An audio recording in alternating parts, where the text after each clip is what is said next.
6-year-old Aiden Brooks had been ignored his whole life by teachers, neighbors, even the local community liaison who saw him as nothing more than trouble. But on the day of the Havenwood Fair, something changed. He saw it again, that flickering wire under a millionaire's luxury car. He shouted, ran, and was nearly tackled for disrupting the event. Then the car exploded. That moment didn't just save a life, it shattered every assumption about who Aiden was. And what came next would put the entire city on trial, not just for what almost happened, but for how they treated the boy who saw it coming. The scorching summer sun beat down on the cracked asphalt of Havenwood, a neighborhood where the vibrant murals on crumbling brick walls told stories of resilience and neglect.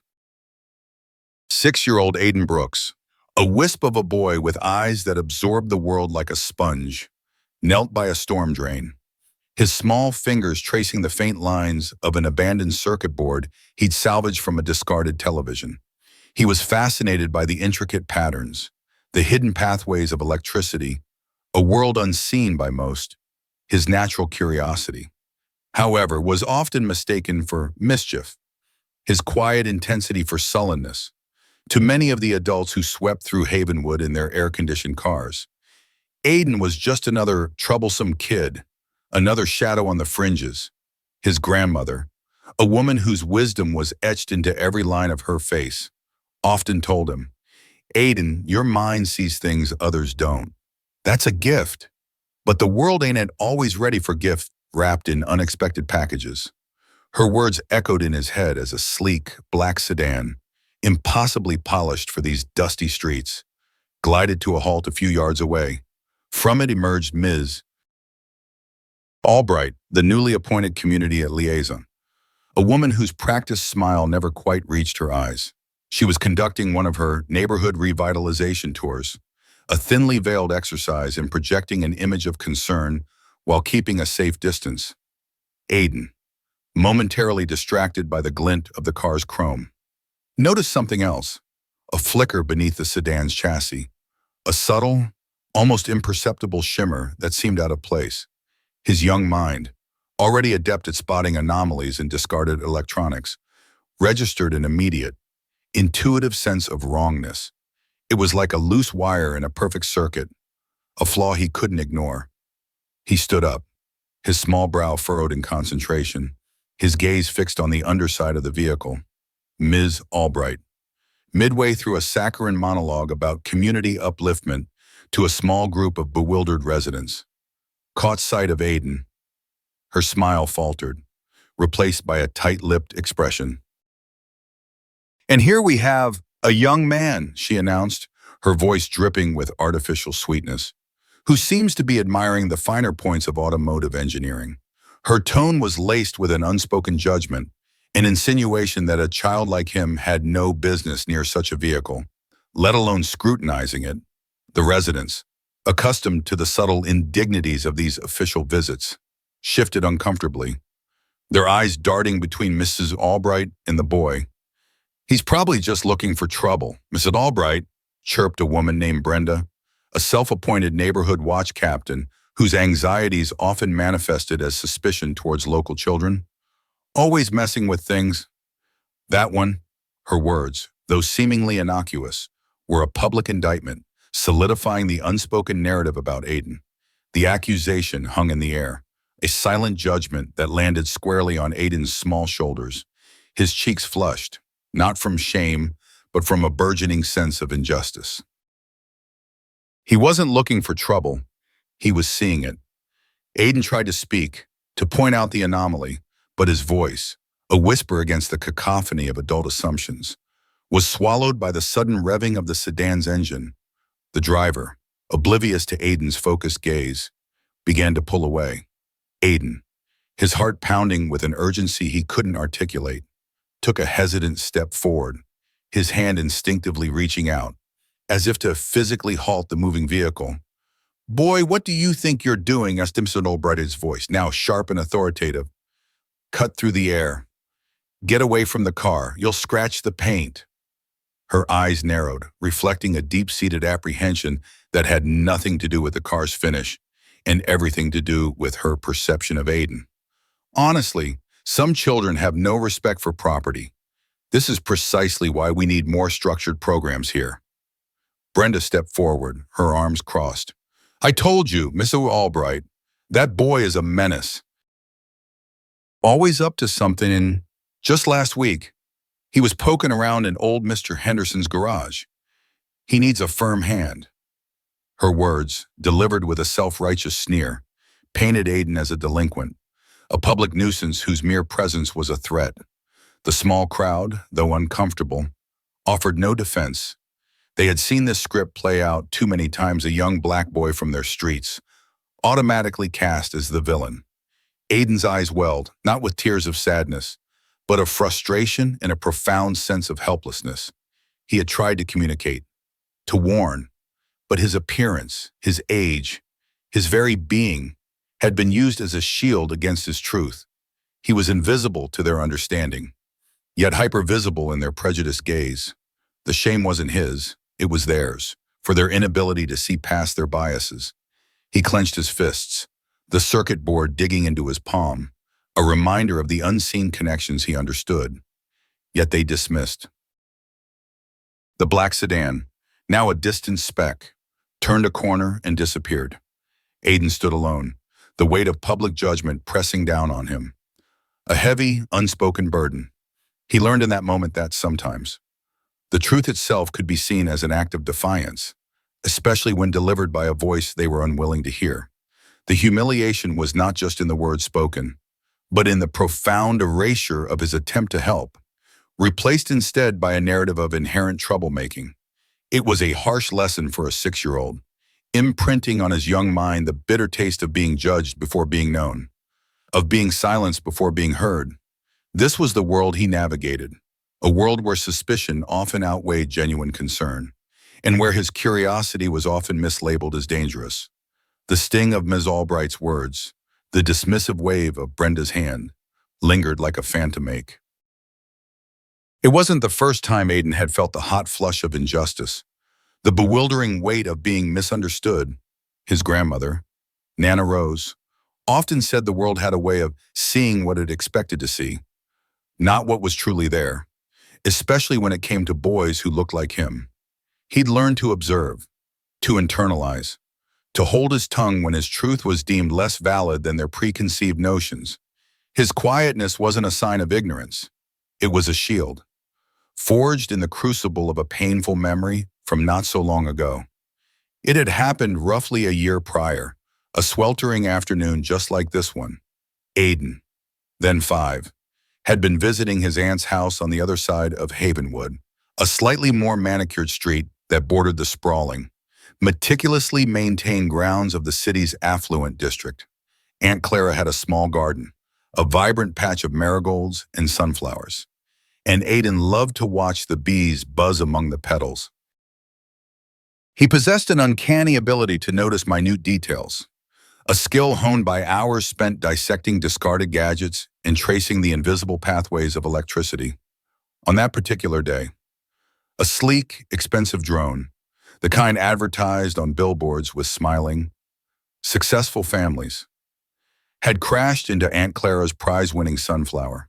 It was a child's toy, perhaps, but a very expensive one, and it had snapped the thick stem of the tallest sunflower, leaving its bright head drooping sadly. Aiden, startled by the sudden thud, had rushed over. He saw the intricate wreckage, the delicate rotors twisted, the small camera lens cracked. But more importantly, he noticed a tiny, almost invisible wire, frayed and exposed. That seemed to have been deliberately cut, not just snapped by the impact.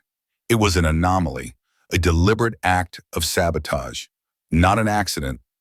A moment later, a sharp-faced woman, Henderson, emerged from the grand house next door, her expression already contorted with accusation. She was a prominent figure in the local neighborhood association, known for her impeccable lawn and equally impeccable sense of self-importance.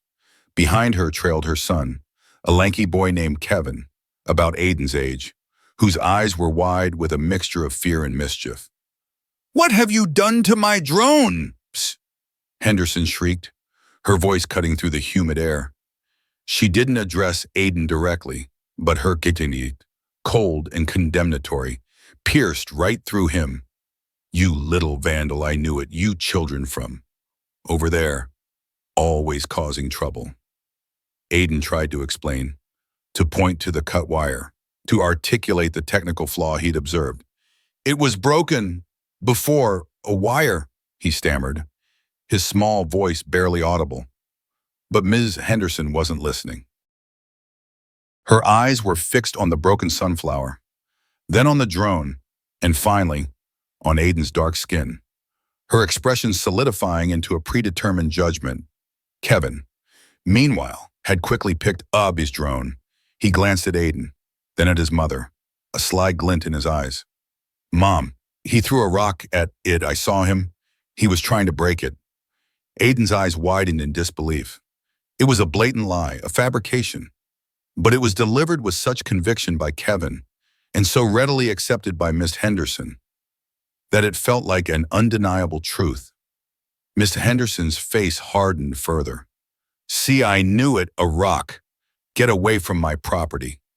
You destructive child, I'm calling your aunt, Aunt Clara.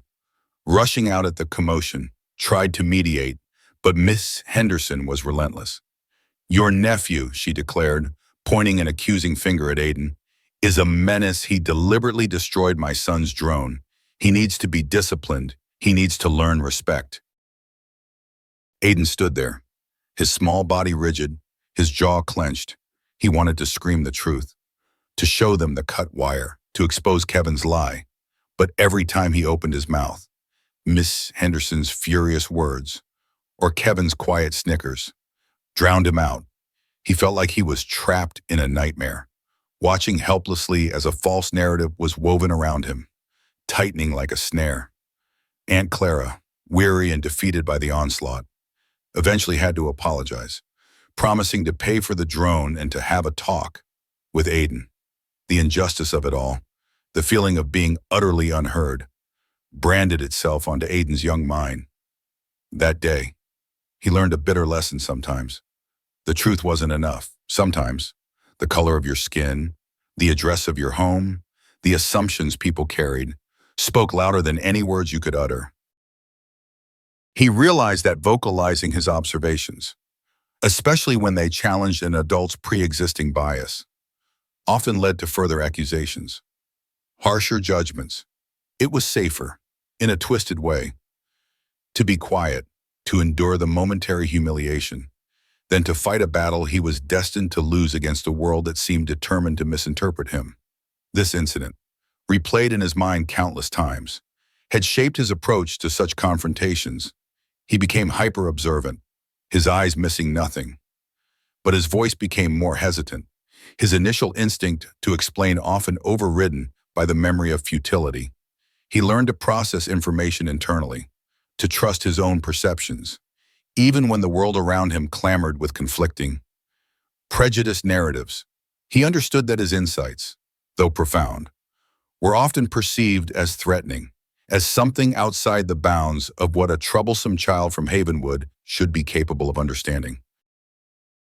He had learned to endure the public slight, to bear the weight of their assumptions, because in his young mind, the alternative of futile struggle against an immovable wall of prejudice was far more painful. The silence wasn't submission. It was a form of self-preservation, a silent refusal to validate their misjudgment by futilely defending himself against charges rooted in their own biases. He carried the weight of these unspoken truths, a burden that made him seem older than his years, a silent observer in a world that often failed to truly see him. The incident with Mrs. Albright, the public dismissal of his genuine concern, became another brick in the wall Aiden was slowly building around himself. He tried to navigate his days in Havenwood with the usual childlike curiosity, his eyes still quick to notice the intricate workings of a broken toy or the subtle shift in a neighbor's expression. Yet, a shadow of caution now accompanied his every move, a silent acknowledgement that his world, for all its vibrant colors and lively sounds, was also threaded with invisible tripwires. He yearned for normalcy, for a childhood unfettered by the crushing weight of adult judgment, but normalcy remained an elusive ideal. School was no sanctuary. Mrs. Jenkins, his first-grade teacher, a woman with a perpetually strained smile and a tendency to refer to her students by their district sectors, often overlooked Aiden, while other children were encouraged to share their discoveries. Aiden's attempts to explain the rudimentary principles of electricity he'd gleaned from discarded gadgets were met with polite, yet firm, redirection. "Aiden, dear, we're discussing dinosaurs today, not wires," she'd say, her voice carrying a dismissive undertone that suggested his interests were peculiar, perhaps even inappropriate, for a child his age and background. He learned quickly that his unique perspective was not valued, but rather gently steered away. He was not disruptive, but his quiet intensity, his tendency to focus deeply on things others deemed irrelevant, was often misread as a lack of engagement, or worse, a subtle defiance. One afternoon, during a school-wide science fair preparation, Aiden had meticulously assembled a small, hand-cranked light bulb using components he'd found. It wasn't flashy, but it worked, a testament to his innate understanding. He approached Mrs. Jenkins, his small face alight with pride. She glanced at it, then at the brightly colored, store-bought volcano model a classmate was presenting. "That's quaint. Aiden," she remarked, her eyes lingering on the worn parts. "Perhaps we should focus on something more conventional for the fair, something everyone can understand." Her subtle rejection wasn't outright malice, but it was a quiet, insidious form of discrimination, a systemic dampening of his unique brilliance. It implied that his self-taught knowledge, his hands-on ingenuity, was somehow less valid than a prepackaged kit. Aiden, instead of being encouraged, was subtly told to conform, to dim his light to fit into a predefined mold. Outside of school, the covert scrutiny followed him. When he visited the local community center, a place meant to foster growth and opportunity, he noticed the lingering gazes of the security guard. Mr. Davies, a hulking man with a gruff demeanor, seemed to track Aiden's movements more closely than he did other children. If Aiden lingered near the computers, examining the internal components, Mr. Davies would suddenly appear, his voice low and pointed. "Everything all right here? Son, just making sure you're not messing with anything." It was never an outright accusation, but the implication hung heavy in the air. He was presumed guilty until proven innocent. His curiosity interpreted as potential mischief. Even the simplest errands became fraught with unspoken tension. Nana Rose would sometimes send him to the corner store, a brief journey through streets where the eyes of strangers seemed to linger a moment too long. Once, a hurried shopper, seeing Aiden near a display of expensive headphones, instinctively clutched her purse tighter. No words were exchanged, no direct accusation made, but the message was clear, etched into the woman's panicked eyes and recoiling posture. Aiden felt a prickle of shame, a shame he didn't deserve, a shame imposed upon him by the baseless fears of others. He learned to keep his hands visible, to walk with an almost unnatural stiffness, to suppress the urge to examine anything too closely when under observation, lest his innocent curiosity be misconstrued as intent to steal or tamper. These microaggressions, subtle yet persistent, created a palpable sense of otherness. They reinforced the narrative that had been so cruelly etched in his mind during the Ms. Albright and Miss Henderson incidents that his existence, simply by virtue of his being a young black boy from Havenwood, was inherently suspect. He wasn't overtly shunned, but he was subtly contained, his potential quietly curtailed, his every action filtered through a lens of preconceived notions. The world seemed to tell him, in countless small ways, to stay in his lane, to not aspire beyond what was expected of him, to suppress the very gifts that made him unique. He began to retreat further into his own world, finding solace in the silent language of circuits and salvaged electronics. His room, a small space crammed with books and a growing collection of wires, batteries, and circuit boards, became his sanctuary. Here, he could tinker, explore, and understand without judgment.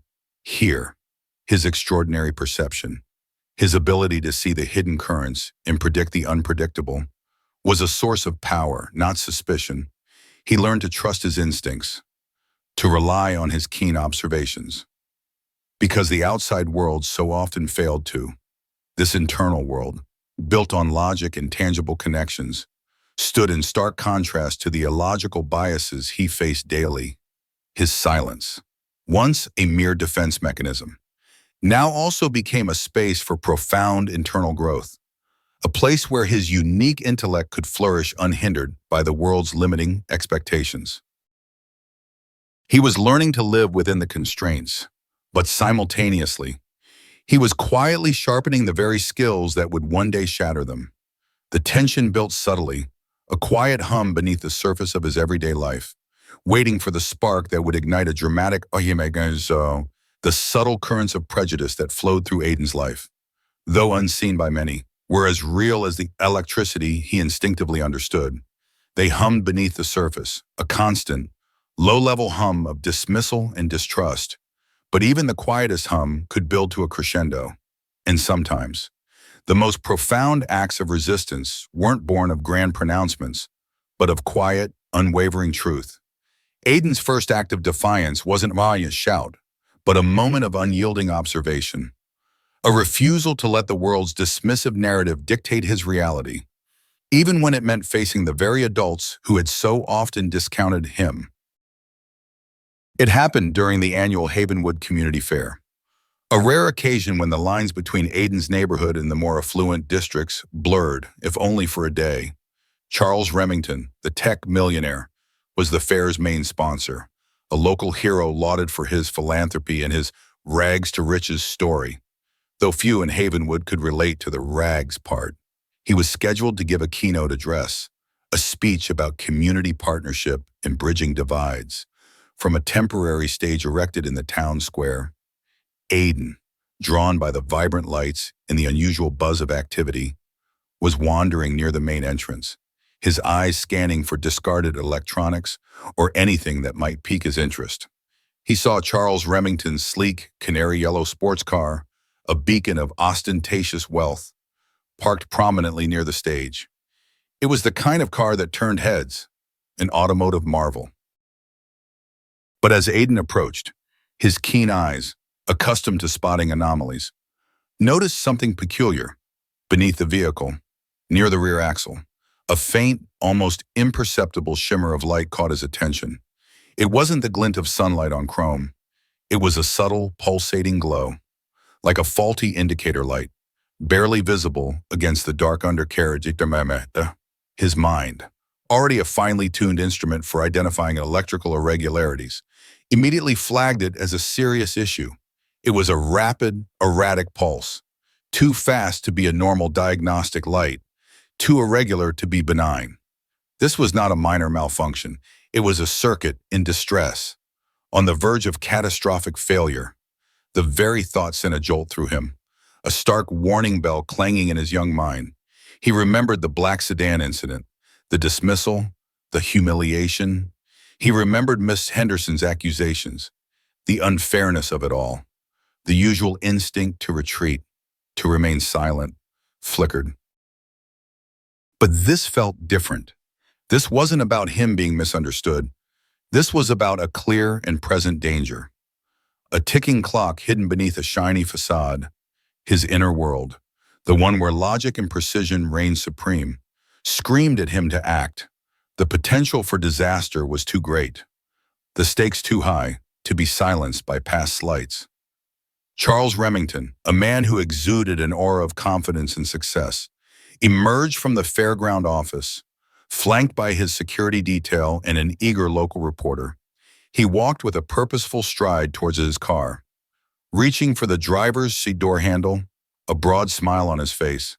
The reporter, microphone in hand, began to ask a question about his latest charitable initiative. Aiden, barely more than a speck in the crowd, felt an urgent surge of adrenaline. He knew, with an absolute certainty that defied his age, that if Remington got into that car, something terrible would happen. The glowing flicker was intensifying, becoming more frantic, A silent countdown. He didn't think. He reacted. "Don't get in the car," Aiden's voice, small but piercing, ripped through the murmuring crowd. It was a desperate, raw cry, utterly devoid of the usual politeness. He bolted forward, a blur of motion, his small legs pumping, ignoring the startled glances and whispered comments. Remington, momentarily startled, paused, his hand inches from the door. His security detail, trained for more conventional threats, scanned the crowd, their expressions bewildered. The reporter lowered her microphone, her brow furrowed. "What was that?" the reporter asked, craning her neck. Ms. Albright, who was also present, having arrived to observe Remington's speech, gasped, her face twisting in recognition. "It's that boy, Aiden." "What is he doing?" Her voice, though softer than before, still carried an edge of annoyance, a prejudgment based on their previous encounter. Brenda, the self-appointed neighborhood watch captain, elbowed a bystander. "See, I told you he was trouble, always making a scene." The familiar whispers, the immediate assumptions, began to ripple through the crowd. Aiden was, once again, being cast as the disruptor. But Aiden didn't care about their judgments. He was running, not towards attention, but towards saving a life. He reached for Remington just as the millionaire was about to dismiss the shouts and open the door. Aiden, fueled by an almost preternatural strength born of desperation, grabbed Charles Remington's arm, pulling him back with surprising force. "No, don't. It's going to blow," Aiden gasped, his chest heaving, his eyes wide with genuine terror, pointing frantically at the pulsating light under the car. Remington, a man unaccustomed to being manhandled, stumbled back, his eyes widening in surprise. His security detail immediately moved to intervene, their hands reaching for Aiden, assuming he was an assailant. But before they could grab him, before anyone could fully comprehend the boy's frantic words, a deafening explosion ripped through the air. The canary yellow sports car, moments before a symbol of opulence, erupted in a fireball, sending shrapnel and black smoke billowing into the clear sky. The ground trembled. A collective gasp rose from the stunned crowd, quickly followed by screams and shouts of panic. The heat of the blast washed over them, a searing wave. Silence descended, heavy and absolute, broken only by the crackle of burning debris and the distant wail of sirens. Everyone stood frozen, their eyes fixed on the inferno where the car had been. Then slowly, disbelievingly, turning to Aiden and Charles Remington, who stood miraculously unharmed, just feet from the devastating blast. Aiden, still holding Remington's arm, was trembling, his small body a conduit for the shock that now permeated the air. Charles Remington, a man who had faced down hostile boardrooms and cutthroat negotiations, was pale, his eyes wide with a dawning horror and an almost incomprehensible gratitude. He looked at Aiden, this small, seemingly insignificant boy who had, against all odds and against all the world's expectations, just saved his life. The prejudices, the assumptions, the dismissals that had followed Aiden throughout his life had been utterly obliterated in the searing heat of that explosion. This wasn't just a boy who had prevented a disaster. This was a boy who had seen what no one else could. A boy whose unique vision had defied the very norms that sought to diminish him. The act of resistance was complete. The truth, this time, had spoken with a thunderous roar. The aftermath of the explosion was a chaotic tableau of smoke, flashing emergency lights, and the bewildered murmurs of a crowd that had just witnessed a miracle. Charles Remington, still dazed, his hands still clutched by Aiden's small fingers, stared at the inferno where his car had been. His carefully constructed world of control and predictability had just been shattered, and his life saved. By a child he would have. Moments earlier, likely overlooked, the air crackled with a new kind of tension, an electric charge that replaced the fear with a potent mix of awe and dawning understanding. Police cars and fire trucks converged on the scene, their sirens wailing amidst the professional chaos. The focus of the crowd, And increasingly, the authorities began to center on the unlikely duo, the millionaire and the little boy from Havenwood. Ms. Albright, her face pale with shock, pushed through the stunned onlookers, her previous annoyance replaced by a desperate need to understand. Brenda, the self-appointed neighborhood watch captain, stood frozen, her earlier accusations about Aiden now ringing hollow and foolish in the face of such undeniable heroism. Their faces, and the faces of many others in the crowd, reflected a sudden, uncomfortable realization. The narrative they had so easily accepted, the image of Aiden as a troublesome child, was being violently dismantled. Detectives, grim-faced and efficient, quickly secured the perimeter. One, a seasoned investigator named Detective Miller, approached Remington and Aiden, his eyes sweeping over the scene. "Mr. Remington, are you all right?" he asked, his voice firm but concerned. Remington, finding his voice, managed a shaky nod. I am. Thanks to this young man." He looked down at Aiden, a profound wonder in his eyes. "He pulled me away. He said it was going to blow." Detective Miller's gaze shifted to Aiden, studying the small boy with a mixture of curiosity and skepticism. "Is that right, son? You knew the car was going to explode." There was an implied challenge in his tone, a subtle disbelief that a child could possess such foresight. It was the familiar tone Aiden had heard countless times, the one that dismissed his insights before they were even fully articulated. But this time it was different. This time, there was a charred husk of a car, undeniable evidence of Aiden's truth. Aiden, though still shaken, gathered his courage. His voice, though quiet, was clear. "I saw a light. Under the car, it was pulsing. Wrong, like a bad wire." He pointed to the mangled wreckage. "It was moving too fast, I know. Wires." Detective Miller raised an eyebrow, clearly intrigued despite himself. "You know about wires, do you?" Before Aiden could elaborate, Ms. Albright, seeing an opportunity to assert herself, stepped forward, her voice regaining some of its former patronizing tone. "Detective, if I may," she interjected, placing a hand gently on Aiden's shoulder. "Aiden is a spirited child. He sometimes gets carried away with his imagination. I'm sure he just happened to be in the right place at the right time." Her words, delivered with a practiced smile, were an attempt to reframe the event, to diminish Aiden's agency and intellectual contribution, to reduce his heroic act to mere luck or childlike fantasy.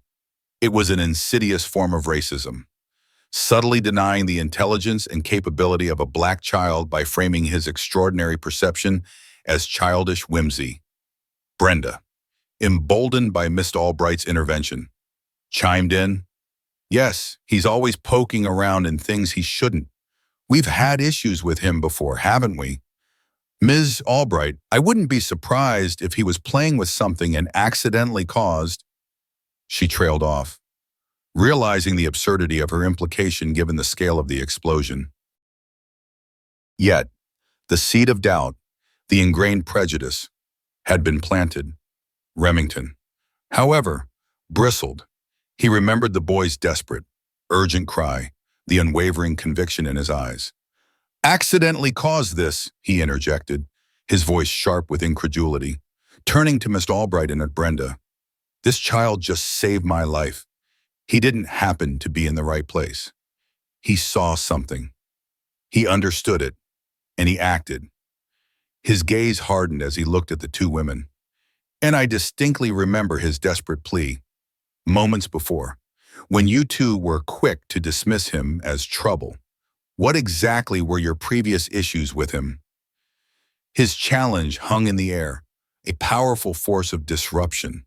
The crowd, witnessing the exchange, murmured amongst themselves.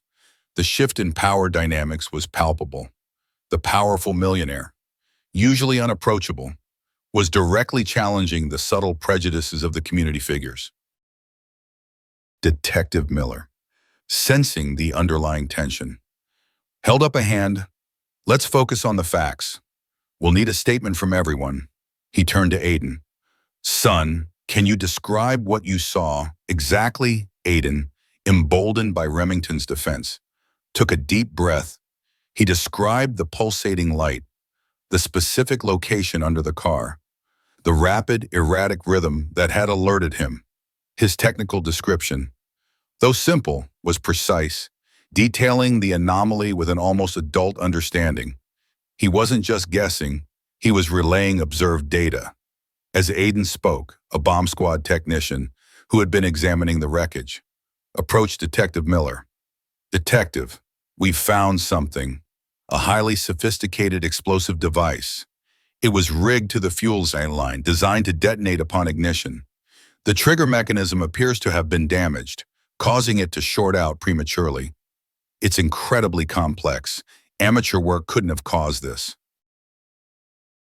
He held up a small, scorched piece of metal, a fragment of the device, and the short circuit it caused a flickering, pulsating light before detonation, especially if it was trying to self-correct. The technician's words were a thunderclap of validation. Aiden hadn't imagined it. His bad wire observation was uncannily accurate. The emerging evidence, tangible and irrefutable, completely obliterated the prejudiced narratives Miss Albright and Brenda had tried to impose. Their faces, moments before smug with self-righteousness, crumpled in stunned silence. The covert racism, the systemic dismissal, was now starkly exposed, laid bare by the chilling reality of a near assassination and a 6-year-old boy's undeniable perception. The murmurs in the crowd grew louder, this time not with suspicion, but with a growing sense of revelation and shame. They had all, in their own ways, been complicit in the narrative that diminished Aiden. Charles Remington, his jaw set, looked from the bomb technician to Aiden, then back to Ms. Albright and Brenda, a clear, damning understanding dawning in his eyes. The confrontation wasn't just with an exploded car, it was with a pervasive bias, shattered by the truth, witnessed by an entire community. This was the moment the hidden power dynamics were overtly challenged, and the truth, in its rawest form, began its undeniable ascent. The confrontation at the fairground had ripped open a festering wound in the community, exposing the systemic prejudices that had long simmered beneath the surface. The public validation of Aiden's keen observation, corroborated by the bomb squad's findings, was a thunderclap that echoed far beyond the immediate blast zone. The immediate aftermath was a flurry of official action, but the ripples of change extended into the very fabric of Havenwood. Detective Miller, now fully convinced of Aiden's incredible perception, took the boy's statement with meticulous care, treating his words with the respect and gravity they deserved. He also took extensive statements from Charles Remington, who was quick to recount Miss Albright and Brenda's prior dismissals of Aiden. Remington, a man used to wielding influence, made it clear that he had tended to see justice served, not just for the attempted assassination, but for the casual prejudice that had nearly cost him his life.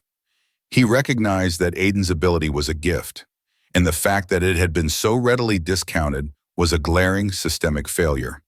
The police investigation quickly honed in on the source of the explosive device.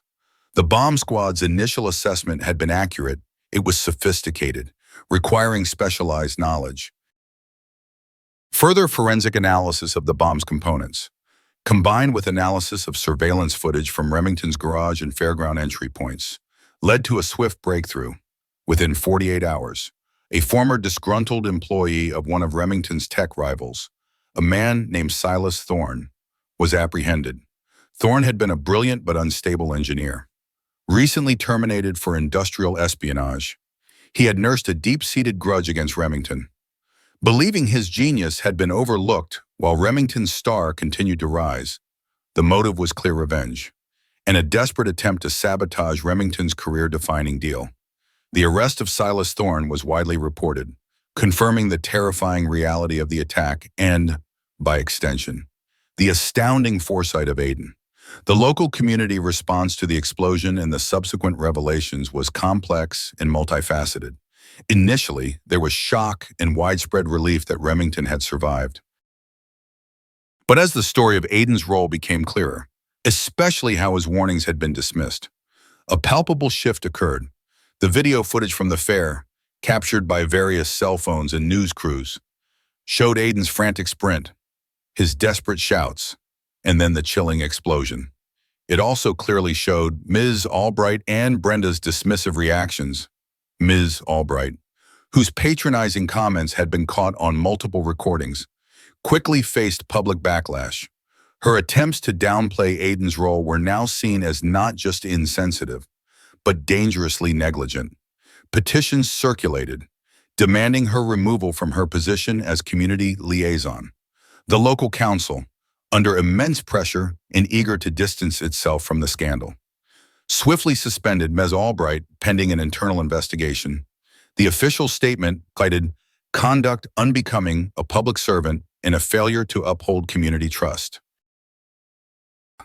Her career, once a symbol of bureaucratic detachment, was now in shambles, a direct consequence of her ingrained biases being exposed on a public stage.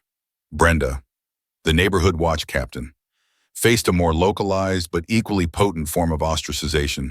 Her neighbors, who had once tolerated her self-righteous pronouncements, now viewed her with a mixture of anger and embarrassment. Her children were subtly excluded from playdates, and her once active presence in community meetings dwindled. The informal social consequences were swift and undeniable, a collective rejection of her prejudiced narrative. More importantly, the incident sparked a long overdue conversation within Havenwood and beyond. Local news channels, initially focused on the assassination attempt, began to pivot, exploring the deeper societal implications. Journalists, spurred by Remington's outspoken support for Aiden, began to investigate the systemic biases faced by children in underserved communities. Aiden's story became a stark illustration of how talent and intelligence, especially in young Black children, were often overlooked, dismissed, or actively suppressed. Community leaders in Havenwood, many of whom had silently witnessed such prejudices for years, seized the moment. They organized town hall meetings, not just to celebrate Aiden's heroism, but to critically examine their own biases and the ways in which they had inadvertently perpetuated discriminatory practices. The narrative of Aiden as a troublesome child was systematically challenged. Educators, social workers, and even local law enforcement began to reevaluate their approaches, spurred by the undeniable truth of Aiden's actions. Charles Remington, profoundly impacted by the event, became Aiden's most vocal advocate. He publicly announced the establishment of the Aiden Brooks Innovation Fund, a multi-million-dollar endowment dedicated to supporting young, underserved innovators, particularly those from underrepresented communities, whose talents might otherwise be overlooked. He spoke passionately about the need to listen to all voices, regardless of age, background, or appearance. His endorsement provided an unprecedented platform for Aiden's story, turning a moment of near tragedy into a powerful catalyst for change. The consequences unfolded not just in arrests and suspensions, but in a profound shift in consciousness. The bomb blast had shattered more than a car. It had shattered complacency, forcing a reckoning with uncomfortable truths and igniting a nascent fire of social awareness. The community, once accepting of subtle injustices, was now beginning to awaken, stirred by the quiet courage of a 6-year-old boy who had defied the world's expectations and spoken truth to power. The explosion had irrevocably altered the trajectory of Aiden Brooks's life, catapulting him from the quiet obscurity of Havenwood to the national spotlight. The rebuilding process, however, wasn't just about recovering from the shock.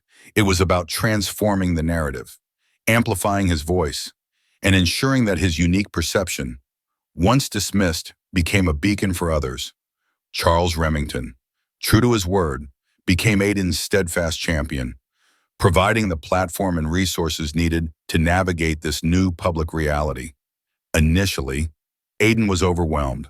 The sudden influx of media attention, the flashing cameras, and the constant questions were a stark contrast to his solitary world of circuits and quiet observation. Nana Rose, ever the grounding force, shielded him gently, ensuring he had space to process and heal. But Remington, with remarkable sensitivity, understood that Aiden's story needed to be told, not just for the sake of justice, but for inspiration. Remington arranged for a series of carefully managed interviews, starting with reputable news outlets. He insisted that Aiden be portrayed not as a lucky child, but as an exceptionally intelligent and perceptive individual. During these interviews, Aiden, guided by Remington's gentle encouragement and Nana Rose's reassuring presence, began to share his story. He spoke not of heroics, but of observation, of seeing the bad wire and knowing it was wrong. He described his fascination with how things worked, how electricity flowed, and how his intuition, honed by years of tinkering, had simply told him his innocence, coupled with the undeniable truth of his actions, was profoundly compelling. One particular interview, on a nationally syndicated morning show, resonated deeply. Aiden, sitting comfortably next to Remington, described how he saw patterns and felt the energy of machines. When asked about why he ran to the car, he simply said, "It was broken. I had to fix it by stopping it." This simple, profound statement, devoid of ego or embellishment, struck a chord with millions across the country. Remington then took the opportunity to speak passionately about the importance of nurturing unconventional intelligence and the dangers of allowing bias to obscure potential. "This young man," Remington stated, his voice resonating with conviction, "is a genius, and for too long, society has failed to recognize or foster genius in unexpected places, especially in communities like Havenwood. We need to do better." The Aiden Brooks Innovation Fund, initially announced by Remington, rapidly gained significant public interest. Remington's marketing team, working pro bono, launched a powerful online campaign centered around Aiden's story. They created short, animated videos explaining basic electrical concepts, using Aiden's simple language, and interwoven them with clips from his interviews. These compelling digital narratives spread quickly across various online platforms, reaching millions and sparking widespread conversations. People from all walks of life shared stories of times they had been dismissed, misunderstood, or underestimated, particularly those from marginalized communities. The conversation grew organically, with "see Aiden" and "see their genius" becoming widely used phrases in online discussions, symbolizing a demand for greater recognition of overlooked talent. Teachers, inspired by Aiden, began sharing stories of their own students who exhibited unconventional intelligence but struggled to fit into traditional academic molds. Engineers, particularly those from underrepresented backgrounds, posted about their early fascinations with mechanics and technology, often echoing Aiden's early experiences of being perceived as troublesome rather than talented. The narrative was shifting from a one-off heroic act to a broader dialogue about systemic barriers to opportunity. The Innovation Fund received an outpouring of donations, not just from corporations and philanthropists, but from everyday people who felt personally connected to Aiden's story. The funds were earmarked for creating innovation hubs in underserved communities, providing access to tools, mentors, and resources for young, aspiring inventors and scientists. The first pilot program was planned for Havenwood, a symbolic gesture that brought the newfound attention back to Aiden's home. Aiden, though still quiet, began to embrace his new role.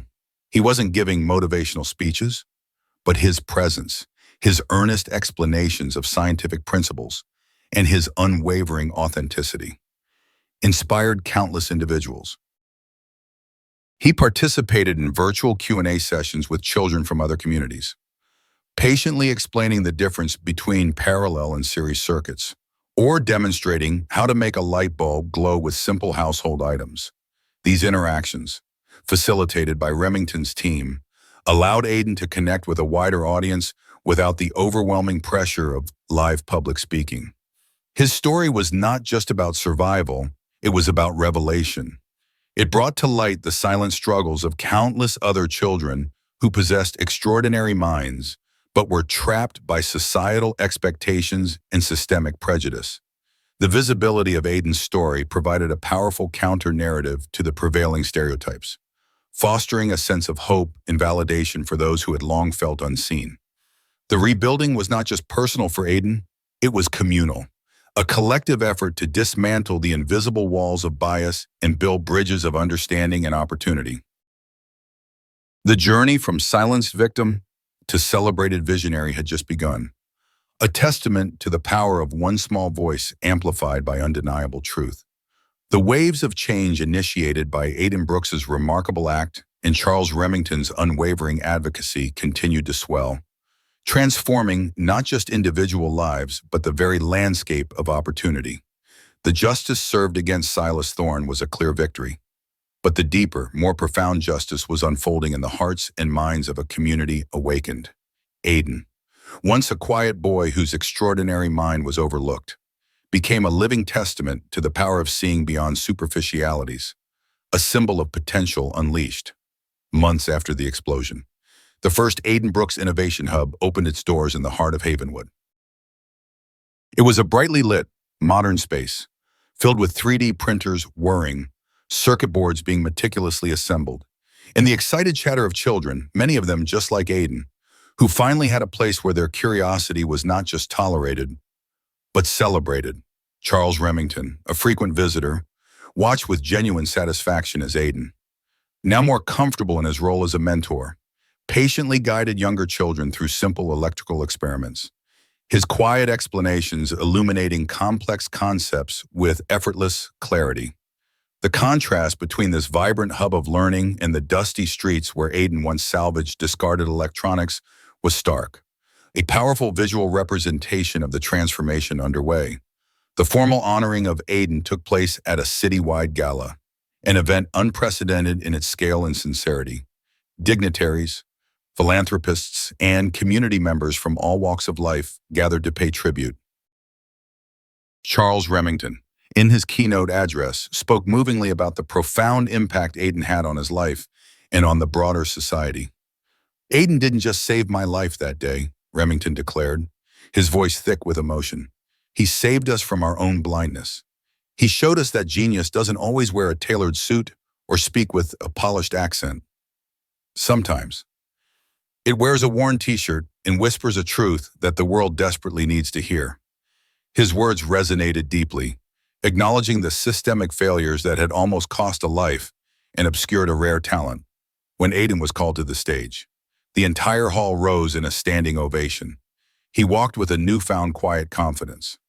No longer the timid child shrinking from public gaze, he accepted a specially designed award, a gleaming sculpture of intertwining wires and circuits, symbolizing the connections he forged and the knowledge he wielded. He didn't make a long speech, but his few words, delivered with sincere earnestness, captured the essence of his journey. "I just saw what was wrong," he began, his voice small but clear, amplified by the microphone. "And I tried to help. Everyone can see things. Everyone can help. Just look closely and listen. Really listen." The simplicity of his message was its power. It wasn't about him being special. It was about the collective responsibility to observe, to understand, and to overcome the biases that prevent genuine connection and recognition. The message echoed beyond the gala walls. The narrative of Aiden Brooks, the troublesome kid, had been definitively replaced by Aiden Brooks, the visionary. Schools began to reevaluate their disciplinary practices, urging teachers to look beyond superficial behaviors and to understand the root causes of perceived trouble. NABA community programs shifted their focus, recognizing the importance of nurturing unconventional learning styles and providing pathways for overlooked talents. There was a palpable sense of communal awakening, a collective recognition of past oversights, and a renewed commitment to equity. The story had a profound public impact, not just in Havenwood, but across the nation. Aiden's face, once a symbol of presumed mischief, became an icon of untapped potential. Articles, documentaries, and even educational curricula were developed around his story, highlighting the dangers of implicit bias and the incredible value of diverse perspectives. His quiet heroism had ignited a movement, inspiring parents to advocate more fiercely for their children and encouraging educators to look for brilliance in unexpected places. Aiden, now a recognized figure, found a comfortable rhythm in his new life. He continued to tinker, to explore, but now he did so with the resources and mentorship that allowed his genius to truly flourish. He developed a close, almost familial bond with Charles Remington, who became not just a benefactor, but a genuine friend and intellectual companion. Their conversations, often about the future of technology and its ethical implications, were a testament to the unexpected connection born from a moment of crisis. The emotional resolution was palpable. Justice had been served for the attempted assassination. But more importantly, a profound justice had been served for Aiden and countless others like him. The community, once quick to judge, had learned to truly see. Aiden left behind a clear, resonant message that empathy, observation, and the courage to act on one's insights, regardless of who you are or where you come from, can shatter the deepest prejudices and illuminate the path to a more inclusive, understanding world. His story was a living, breathing testament to the fact that the most valuable connections are often found in the unseen wires, the unheard whispers, and the unexpected places where true genius resides.